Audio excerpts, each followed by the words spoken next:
J'ai découvert Hartmut Rosa quand j'avais 20 ans, à l'occasion de la sortie de son livre le plus célèbre, il me semble, qui s'appelle Accélération, pour une critique sociale du temps.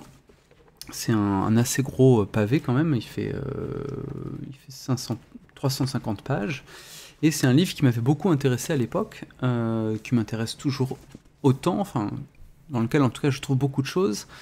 Et où Rosa, qui est donc un sociologue, philosophe issu de l'école de Francfort, il me semble, va développer la thèse selon laquelle, finalement, la caractéristique de notre époque, qu'il appelle la modernité tardive, ce serait un découplage fondamental entre les rythmes accélérants de la société, rythmes technoscientifiques, les rythmes des changements sociaux, et puis les rythmes de vie des individus au sein de cette société, et la capacité qu'a l'individu, justement, le sujet existant, de se conformer, de se plier, de suivre cette rythmique en accélération et en vitesse exponentielle. Donc en gros, l'idée de Rosa, c'est que tout s'accélère, que les processus s'accélèrent, que tout est de plus en plus optimisé, mais qu'en même temps, bien l'individu, lui, dans sa chair, pratiquement dans une approche presque phénoménologique, ne peut pas suivre indéfiniment ces rythmes, et ça produit une aliénation issue du décalage de plus en plus grand entre justement une logique générale qui est vouée à l'accélération, et puis une existence intime, une existence personnelle, enfin une conscience en quelque sorte, qui elle ne peut pas accélérer indéfiniment. Donc il y a beaucoup de choses que je trouvais intéressantes dans ce livre, que j'utilise encore aujourd'hui en cours. Il y a aussi des choses critiquables, peut-être qu'on en parlera dans cette vidéo ou dans une autre, au sujet de l'accélération chez Rosa, ou au sujet de sa thèse plus contemporaine sur la question de la résonance, dont on va parler aujourd'hui. Donc en tout cas, voilà, c'est un auteur qui me poursuit depuis un moment, et il y avait notamment quelque chose qui m'avait intéressé donc, dans ce livre, et dans les réflexions qu'il menait à ce moment-là, c'était toute cette notion de ce qu'il appelle, lui, les îlots de décélération, qui, dans mon souvenir, sont en fait des îlots, effectivement, produits par des bugs, pratiquement des anomalies du système, qui, s'accélérant le plus possible partout, à certains endroits, se brisent en quelque sorte dans sa logique propre. Je m'explique. Rosa donne des exemples assez parlants de moments où la logique accélérante va produire paradoxalement une décélération générale, enfin plutôt une décélération locale. Par exemple, le périphérique parisien qui va être surchargé et qui va produire des bouchons monstres à certaines heures de la journée, de telle sorte que les gens qui y sont entrés, qui voulaient justement s'inscrire ou qui s'inscrivaient dans une logique d'accélération, c'est-à-dire une logique la permettant de rentrer le plus vite possible chez eux, vont se retrouver paradoxalement arrêtés en quelque sorte sur une voie pendant des dizaines de minutes. Il y a plein d'exemples comme ça d'îlots, et ce que constatait Rosa, c'est que finalement, puisqu'on est tous inscrits dans un système en accélération, je résume, hein, eh bien, notre relation classique au monde, elle est elle-même vouée ou fondée sur le prisme de l'accélération, c'est-à-dire sur le prisme de l'optimisation, et cela produit comme effet que subjectivement, on va éprouver comme une sorte de scandale métaphysique, ou en tout cas un problème énorme, un souci, les moments de décélération. Donc les îlots de décélération, vécus comme des pertes, sont en fait des bugs du système. Et donc Rosa a développé, il me semble, toute une réflexion sur le fait que ces îlots pouvaient être revalorisés sur un plan politique, sur un plan personnel, c'est-à-dire qu'on pouvait en faire des potentialités pour que l'individu, justement, parvienne à échapper au système et à la logique accélérante du système. Bref. Donc tout ça, c'est des réflexions que j'avais trouvées assez riches, assez nourrissantes, et il y a quelques mois, je suis tombé sur un autre livre de Rosa qui me semblait plus facile à lire, alors que je manquais un peu de temps, et qui s'appelle « Rendre le monde disponible ». Voilà. C'est aux éditions de la Découverte, je sais plus quand c'est sorti, peut-être je vois 2023, donc, mais je sais pas si c'est sorti en 2023, bon en tout cas voilà, 2020 apparemment, la première édition. Donc j'ai lu ce livre, qui est un opuscule, enfin une sorte de, oui il est assez court, accessible, Dans cette série de vidéos où je parlerai de bouquins, j'essaierai, bon peut-être pas toujours, mais de donner des livres qui sont lisibles, on va dire, même si on fait pas de la philosophie tous les jours. C'est-à-dire, on va essayer d'éviter là dans mes reviews des livres de 1500 pages ultra techniques. Et donc, je voulais vous parler de ça. Voilà. Rendre le monde disponible de Rosa et voir un peu ce qu'on peut en dire et pourquoi ça m'a intéressé, pourquoi peut-être aussi j'ai des critiques à en faire. Je sais pas si je parlerai encore une fois ici des critiques, mais déjà quelle est la nature de la thèse qu'il développe à l'intérieur de ce bouquin. Bon, le problème auquel se confronte Rosa depuis quelques années autour de son bouquin, son deuxième gros livre qui s'appelle Résonance il me semble, c'est justement de réfléchir à cette notion de résonance et de développer ce qu'il appelle, il me semble, une sociologie de la relation, qui s'inscrit, si j'ai bien compris, dans une tradition phénoménologique. Là, notamment, au début du livre, il remonte à Merleau-Ponty, et la grande question que se pose Rosa, c'est, en fait, qu'est-ce qui structure, comment sont déterminées, en quelque sorte, les relations que l'on noue avec le monde, c'est-à-dire comment se donne à voir ce quelque chose qui est là, qui est présent. Là, je le cite, en partant du principe que, comme disait Merleau-Ponty, les gens sont au monde. Donc il faut comprendre en fait la relation qui se noue avec le monde pour comprendre aussi la société de manière plus intime.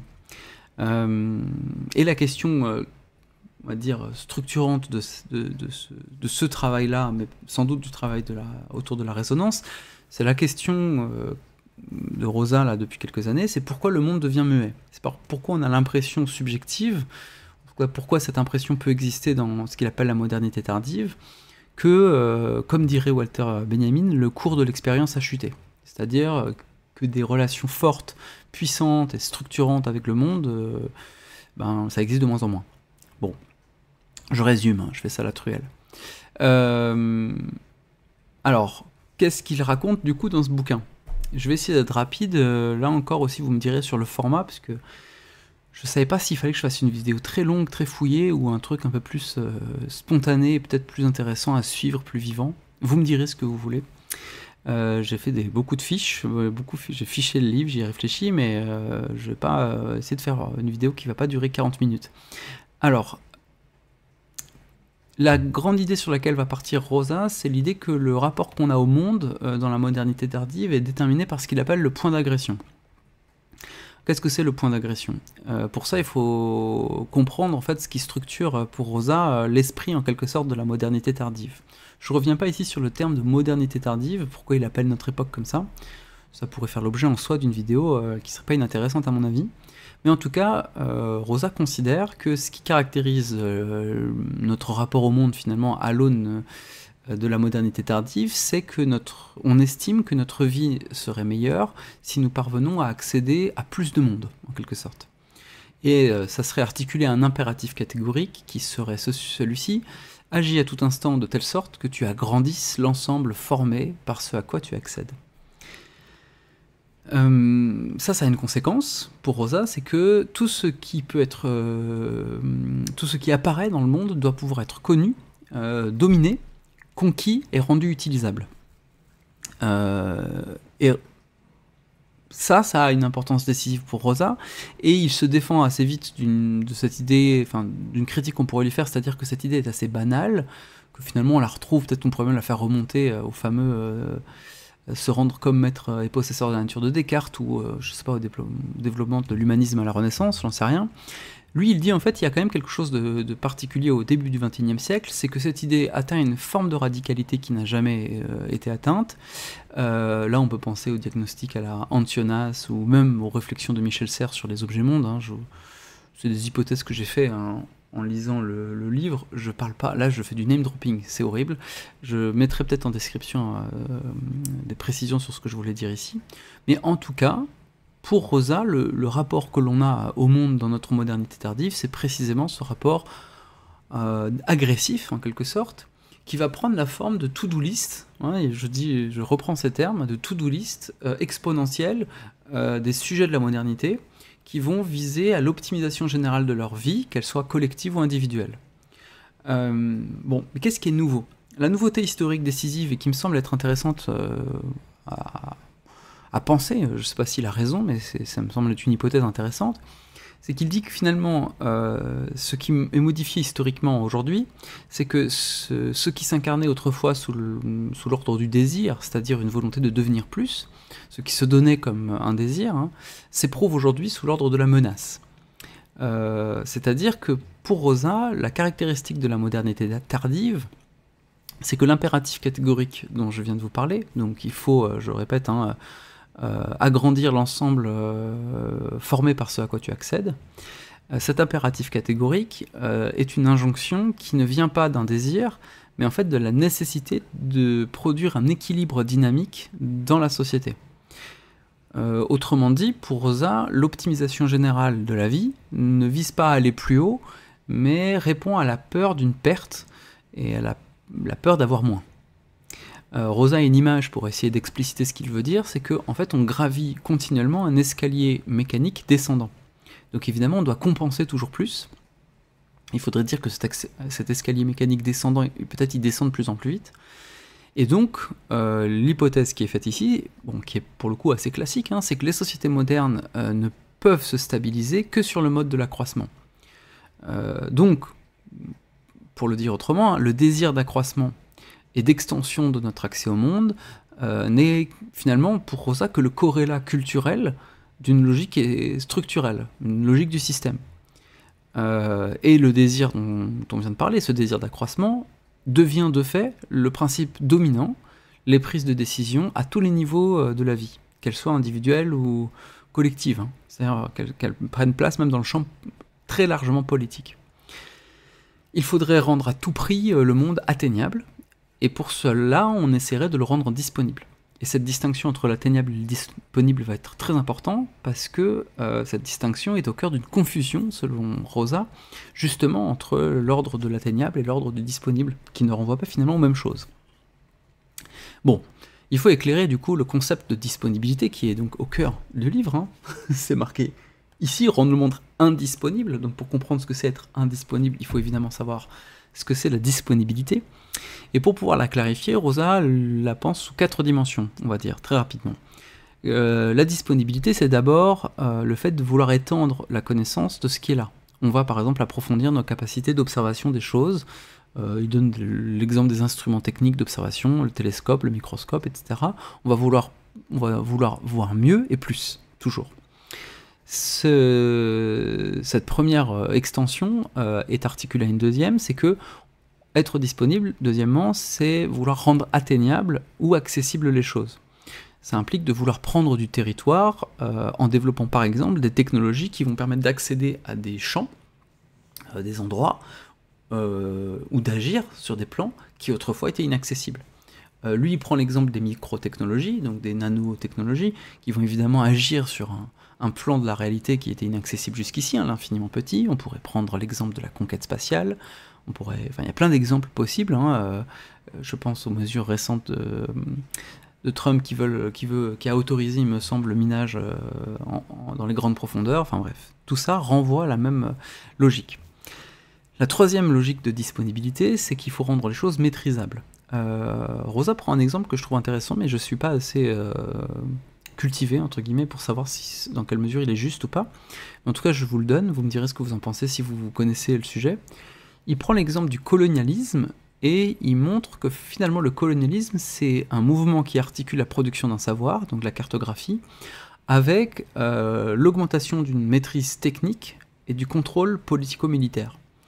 Donc en gros, le développement technique associé à la connaissance va permettre de prendre des territoires qui étaient jusqu'ici inaccessibles et de les maîtriser, c'est-à-dire justement, pas simplement y passer en quelque sorte, mais de les garder sous sa coupe. La quatrième dimension de la disponibilité, c'est le fait qu'il va falloir rendre les choses utilisables. Donc pas seulement maîtrisables, mais utilisables. Et donc ici, c'est l'idée que le monde devient l'instrument de nos fins, hein, je cite Rosa. On instrumentalise ce qui est là, présent, pour en faire un matériau ou un objet de nos projections et désirs spécifiques. Voilà. Donc si on résume, la disponibilité pour Rosa se comprend, on va dire, sous 4 axes. Il faut rendre le monde visible, atteignable, maîtrisable et utilisable. Bon, Le paradoxe de tout ça, selon Rosa, c'est que cette promesse que fait la modernité, c'est-à-dire rendre le monde disponible, elle va paradoxalement s'inverser, parce que non seulement elle ne fonctionne pas, dit-il, mais en plus, elle va basculer littéralement dans son contraire. Et c'est un point qui me semble être intéressant. Alors, qu'est-ce que ça veut dire? Pour Rosa, le monde devient constitutivement indisponible, précisément alors qu'il semble être rendu disponible sur le plan technique, économique et social. Il donne des exemples, il parle par exemple de cette pensée du monde comme environnement, et il montre que finalement l'environnement dans le discours, même dans le rapport qu'on a avec lui, s'éprouve toujours sous l'ordre de la destruction.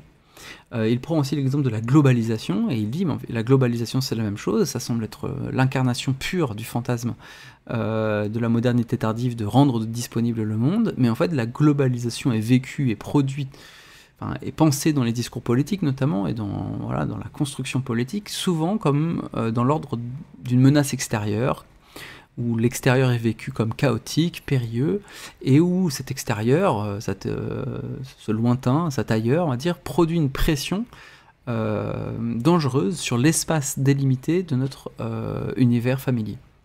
Donc, le problème, c'est que finalement, pour Rosa, la modernité tardive va se structurer autour d'une peur qui est la peur fondamentale de la perte, et même de la perte du monde. Donc il va développer là-dedans des thèses, des réflexions sur Marx, Weber et Simmel que je ne vais pas développer ici, mais pour le dire, in fine, qu'est-ce qu'il veut raconter là-dedans? Ce qu'il pense, c'est que finalement la quête individuelle et institutionnelle qui est menée par la modernité pour rendre le monde disponible dans les 4 dimensions produit des effets collatéraux, je le cite, qui conduisent à réifier au lieu de vitaliser et à aliéner plutôt qu'à assimiler.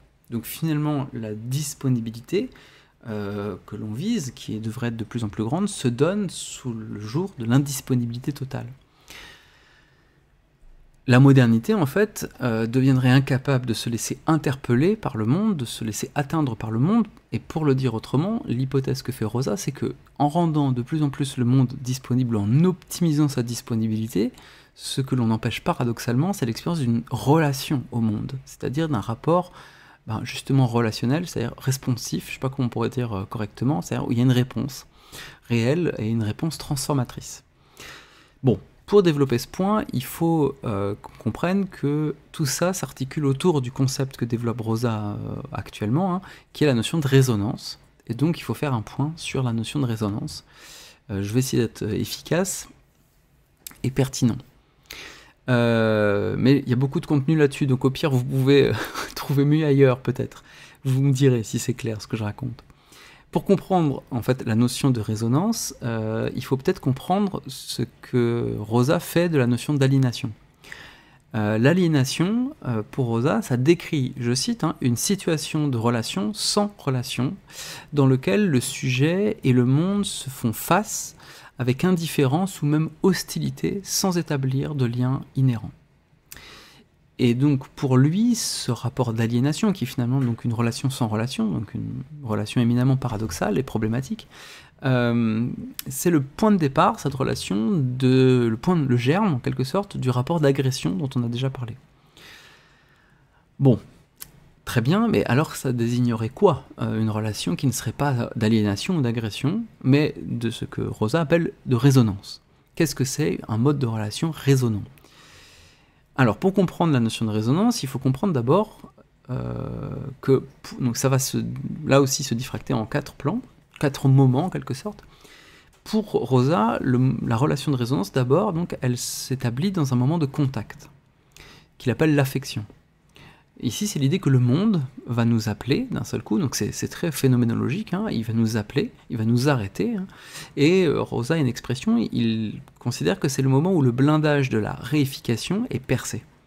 Nous sommes d'un coup touchés ou émus par quelque chose. Vous avez peut-être déjà vécu ce moment où d'un coup quelque chose de très quotidien, de très réifié, c'est-à-dire que vous avez placé en quelque sorte dans votre univers perceptif à la place qui lui était due, qui était celle d'objets déterminés et catalogués, d'un coup se montre sous un jour nouveau à votre conscience, de manière un peu étrange, vous le voyez. Voilà, vous le percevez véritablement comme quelque chose que vous n'aviez jamais vu comme ça. Donc vous êtes touché par cette chose, vous êtes ému par cette chose. Ça peut être n'importe quoi, on peut penser à une photographie affichée au mur de votre maison depuis des années, et puis un jour vous passez devant et puis vous la regardez vraiment. Bon. Ensuite, cette relation de résonance se perpétue dans une réponse, que Rosa appelle le moment de l'efficacité personnelle. Qu'est-ce que ça veut dire? Pour Rosa, il ne peut pas y avoir de relation de résonance dans la mesure... Enfin, il ne peut pas y avoir de relation de résonance s'il n'y a pas de moment de réponse au contact initial.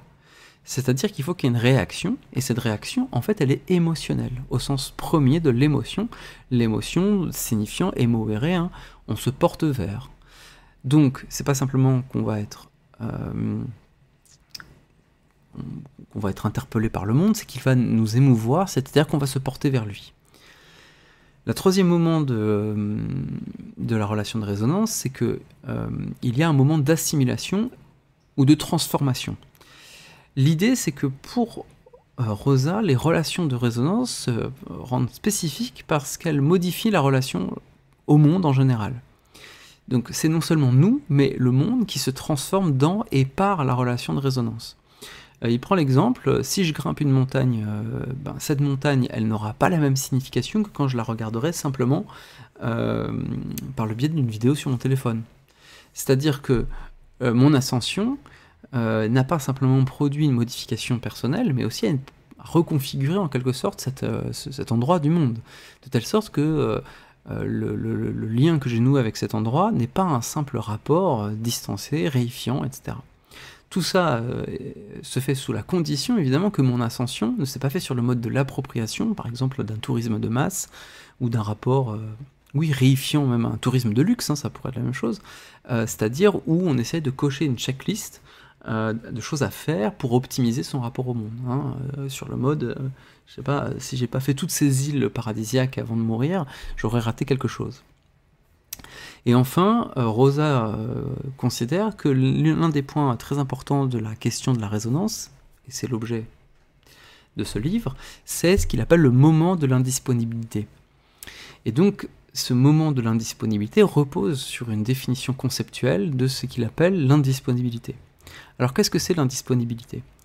Ça désigne le fait qu'une relation de résonance est indisponible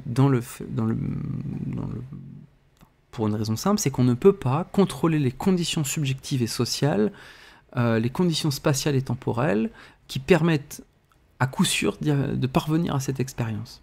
Ça veut dire qu'elle est constitutivement indisponible au sens où vous ne pouvez pas réunir les conditions qui permettraient à coup sûr de la réaliser. Donc vous ne pouvez pas être sûr, par exemple, si vous partez en voyage aux Maldives, qu'aux Maldives, vous allez éprouver une relation de résonance. Vous aurez rendu disponibles les Maldives, mais cette disponibilité objective, donc vous avez l'objet Maldives, ne suppose pas que vous allez rendre disponible la relation authentique que vous allez avoir avec le lieu. Ça a lieu ou ça n'a pas lieu. C'est pas vous qui le décidez, il se passe quelque chose qui fait que ça peut avoir lieu dans ce triple mouvement de contact, d'émotion et de transformation.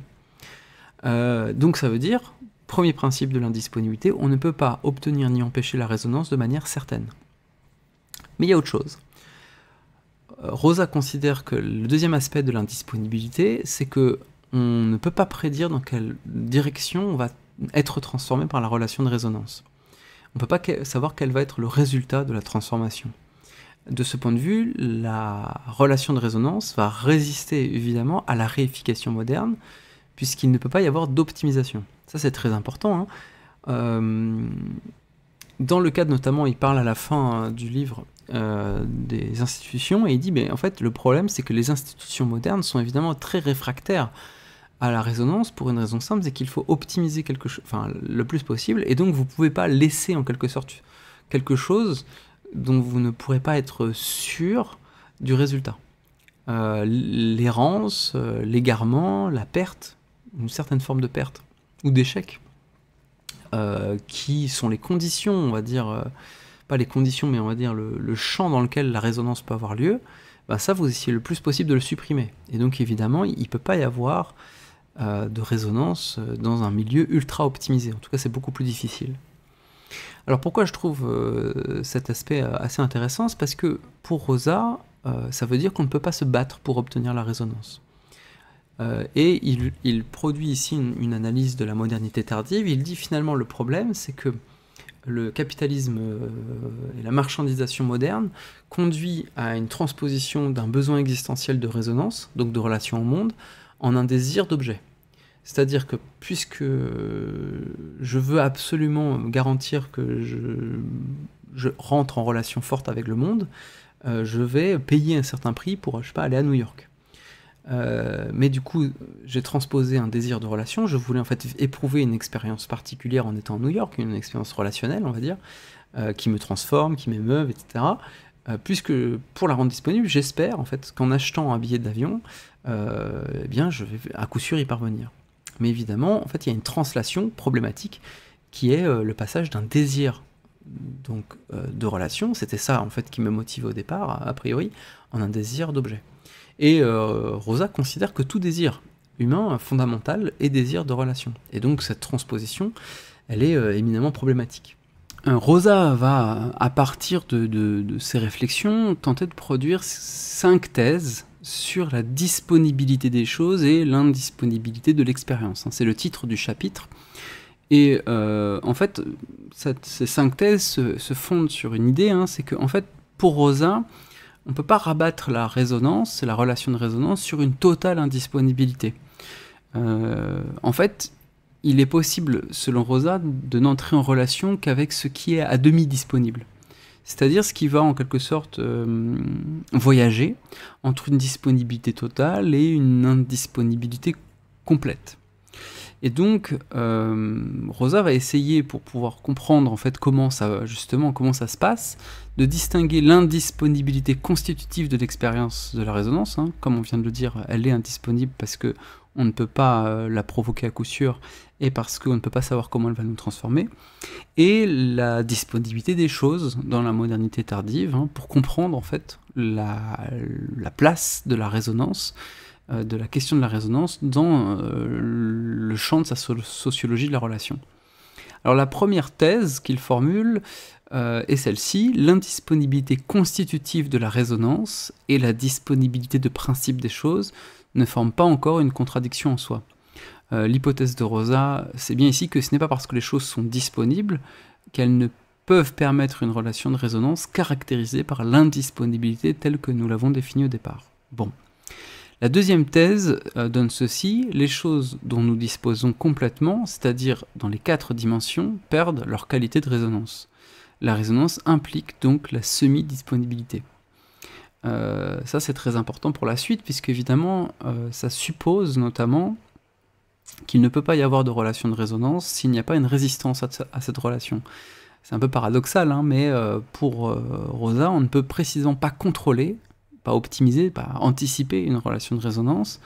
Et donc si on dispose entièrement de quelque chose, bien précisément on ne rentre plus en relation avec puisqu'elle est réifiée. En fait, c'est ça l'idée, elle est objectivée, au sens où elle est manipulable, elle est contrôlable, elle est connue. Mon téléphone portable est un exemple possible. Donc voilà. La troisième thèse qu'il formule, c'est celle-ci: la résonance exige une indisponibilité qui parle. Elle est plus que la simple contingence. Alors qu'est-ce que ça veut dire? Ça veut dire que il ne s'agit pas simplement de dire que les choses sont indisponibles, il faut qu'elles le soient d'une certaine manière. Pour le dire autrement, je ne sais pas si je comprends bien ici ce qu'il veut dire, mais c'est pas parce que l'objet, par exemple, est de manière contingente indisponible, pour une raison matérielle, par exemple, je sais pas, mon téléphone est cassé, entre guillemets, et puis je n'y ai pas accès, que cette indisponibilité est le creuset, le réservoir en quelque sorte d'une relation de résonance possible avec l'objet. En fait, il faut que l'indisponibilité en question parle. Alors, je sais pas trop comment on pourrait l'interpréter. Moi, je trouve que ça ressemble beaucoup à l'approche bényaminienne de l'aura, dans une certaine mesure, au sens où Walter Benjamin définit l'aura comme la possibilité qu'ont les choses, les images notamment, de nous faire lever les yeux vers elles. À voir si c'est pertinent, d'autant qu'on le sait, chez Benjamin, l'aura, ce concept est à double triple ou quadruple tranchant, enfin elle est très complexe. Bon. La quatrième thèse de Rosa, c'est, je lis encore, hein, l'attitude qui vise à la fixation, à la domination et à la mise à disposition d'un fragment du monde est incompatible avec une orientation vers la résonance. Elle détruit l'expérience de la résonance en suspendant sa dynamique interne. Donc ça c'est très important, puisqu'en fait ça veut dire que tous les modes de réponse contemporains à l'indisponibilité des choses, qui va viser précisément à les rendre disponibles d'une certaine manière, en fait produisent l'effet exactement inverse. Le fait que New York par exemple me soit disponible potentiellement pour plein de raisons, justement repousse, rend d'autant plus difficile, paradoxalement, l'expérience de la résonance que je pourrais vivre avec New York, parce que la dynamique interne de l'expérience de la résonance suppose précisément que je ne peux pas m'y engager si je fixe, domine ce fragment de monde avec lequel je voudrais rentrer en relation. La cinquième et dernière thèse, c'est celle-ci: la résonance a besoin d'un monde atteignable, pas d'un monde disponible, sans limite. Hein, donc, la confusion entre l'atteignabilité et la disponibilité est la racine du mutisme qui s'empare du monde dans la modernité. Donc à la question pourquoi le monde devient muet et sourd, en fait les deux sont un peu liés chez Rosa, en fait c'est précisément à cause de cette confusion que j'ai déjà un peu évoquée avant, entre l'atteignable et le disponible. Cette distinction-là, elle est importante, évidemment. Qu'est-ce qu'elle veut dire? Tout simplement, l'atteignable, c'est ce qui est potentiellement là, voilà, ce qui est en puissance présent. Donc qui aussi peut ne pas être accessible. C'est atteignable, ça n'est pas absolument, vous ne l'avez pas à disposition justement. Vous pouvez l'atteindre, mais vous n'en disposez pas. Et le disponible, au contraire, est soumis à la domination. Il est entièrement réifié et donc entièrement anticipable. Voilà. Donc ensuite, la fin du propos de Rosa est intéressante aussi, mais je ne vais pas forcément parler de la totalité du livre, hein, il y aurait encore beaucoup de choses à dire, mais juste 2 points. Il y a toute une partie où Rosa essaie d'interpréter, de comprendre en fait la manière dont la mise à disposition apparaît aujourd'hui comme une nécessité institutionnelle. Et donc ça structure un conflit fondamental entre l'institution de la société telle qu'elle fonctionne actuellement et le désir radical, selon Rosa, d'entrer en relation. Alors qu'est-ce que ça veut dire ? Je vous cite la page 125 du livre. Hein. La dimension structurelle du conflit fondamental de la modernité apparaît dans le fait qu'une société qui n'est capable de se stabiliser que de manière dynamique ne peut pas s'engager dans la disponibilité, bien qu'elle en manifeste partout le besoin. Donc ça c'est très important, mais qu'est-ce que ça signifie ? Tout simplement qu'il y a en fait une tension irréductible entre la tendance de plus en plus forte à l'optimisation des processus et des résultats, et la possibilité d'entrer dans une relation de résonance avec le monde. Pour le dire autrement, le calcul, le contrôle, l'anticipation des coûts et des réussites, qui sont au cœur même du système, puisque c'est eux qui permettent l'accroissement exponentiel, qui est la garantie de l'équilibre du système tel qu'il fonctionne actuellement, va être en contradiction avec l'indisponibilité de la résonance. Or, ces calculs, ces contrôles, ces anticipations sont bien dans la logique même, dans la logique institutionnelle de nos sociétés, qui vise la stabilisation dynamique. Voilà. Il va prendre des exemples, Rosa, dans la bureaucratie et dans d'autres champs. À mon avis, c'est aussi l'un des points, les points que je pourrais critiquer, c'est dans les exemples qu'il prend, où à mon avis, il y a des choses qui sont très critiquables d'un point de vue politique. Peut-être que j'y reviendrai, là, j'ai pas envie de mal le dire, donc je vais pas trop en parler, mais peut-être qu'en commentaire, si vous avez lu Rosa, vous pouvez formuler vos propres critiques. Il parle de la logique de la transparence, qui est problématique. Il parle du problème de la marchandisation des processus, qui va être au cœur, évidemment, de la tension entre disponibilité et indisponibilité. L'exemple type, c'est le voyage, hein, le tourisme, en fait.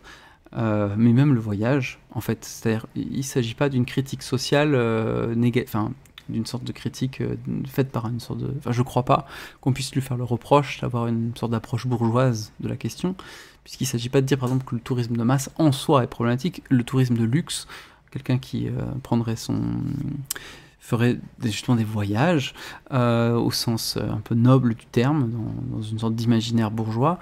Lui-même, en fait, se coupe de la relation de résonance que Rosa essaie de thématiser.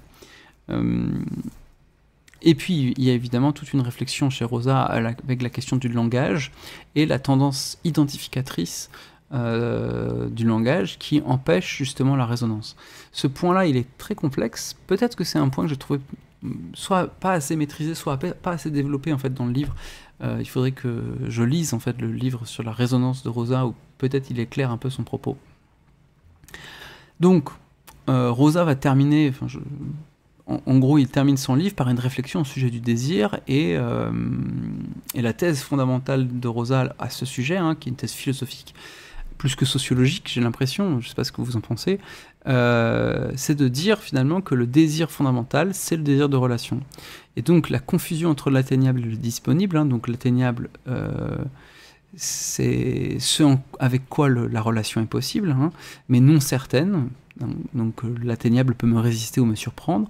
Le disponible, je l'ai dit, c'est ce que je vais exiger comme certain, hein, et qui va nous ramener du côté de l'exploitation, de la domination, du prévisible, etc. Et bien cette confusion, elle est éminemment problématique, et elle est le point, on va dire, noir et aveugle de la modernité tardive, non pas dans sa structure, mais dans sa culture du désir. Je ne sais pas comment on pourrait produire ça, dans sa sociologie de la relation, dans le rapport qu'ont les sujets sociaux de rentrer en relation avec le monde. Pourquoi c'est le point noir? Ben précisément parce qu'elle implique cette confusion de croire que ce qui est disponible est atteignable, c'est-à-dire de convertir effectivement le désir d'objet, donc l'objet c'est ce qui est disponible, en désir de relation. Donc certes, l'objet il est disponible, mais il n'est pas atteignable dans la relation qu'il peut produire, hein, qu'il peut susciter, et c'est ça l'erreur, finalement, le problème de cette relation, de cette aliénation. En fait, l'aliénation, elle se caractérise, à mon avis, ici. Elle se manifeste ici, dans cette confusion. Et pourquoi c'est une aliénation? Parce qu'évidemment, il ne s'agit pas d'une erreur individuelle sur le mode d'une sorte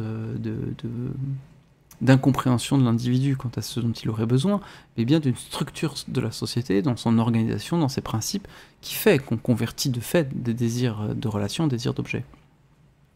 Le paradoxe fondamental, c'est qu'en voulant s'assurer avec certitude d'avoir à disposer les objets, d'avoir à disposition les objets, et bien finalement on les rend inatteignables en fait dans la relation réellement visée dans la possession de ces objets. Donc voilà ce que je pouvais dire sur le livre de Rosa. Je vous invite donc voilà, vous intéresse, à me dire aussi ce que vous en pensez, c'est-à-dire moi la sociologie de Rosa, elle provoque chez moi un double mouvement. Elle m'intéresse beaucoup, je la trouve très riche, enfin il y a plein d'idées, il y a aussi en plus, donc j'en ai beaucoup moins parlé ici dans cette vidéo, parce que je voulais aller assez vite, mais il y a en fait plein d'exemples, donc ça c'est très intéressant, les exemples, pour le coup dans un travail sociologique, philosophique, sociologique, je trouve que ça permet vraiment d'incarner son propos, mais en même temps, et alors que je n'arrive pas à mettre exactement le point sur ce qui me pose problème, mais en même temps il y a un truc qui me pose problème, enfin je sais pas comment dire, il y a quelque chose qui intellectuellement me résiste en un endroit que je n'arrive pas encore parfaitement à identifier. Peut-être que si j'arrive à clarifier ma pensée sur ce sujet, je ferai une vidéo en lien avec celle-ci, mais voilà, dites-moi si ce format vous intéresse, c'est-à-dire un format où je présente un peu des livres que j'ai lus, que je trouve cool. J'aimerais bien que ce soit des livres plutôt courts, enfin, ou des textes. Peut-être que je ferai autre chose, mais voilà, donc dites-moi si ça vous plaît. Si ça vous plaît, n'hésitez pas à partager, commenter, mettre un j'aime. Je fais vraiment le truc classique du youtubeur. À chaque fois, ça me gêne un peu, mais je le fais quand même. Parce qu'en fait, ça m'aide. Je crois que ça me motive à en faire en plus. Je fonctionne un peu comme ça, a priori. À la récompense, quelle tristesse. Et voilà, dites-moi ce que vous en pensez. Si vous avez des livres aussi qui vous ont beaucoup plus intéressé et qui sont pas trop longs, n'hésitez pas à m'en conseiller en commentaire, ça m'enrichira ma bibliothèque, et puis peut-être que j'en ferai une vidéo, qui sait. Voilà, bonne journée.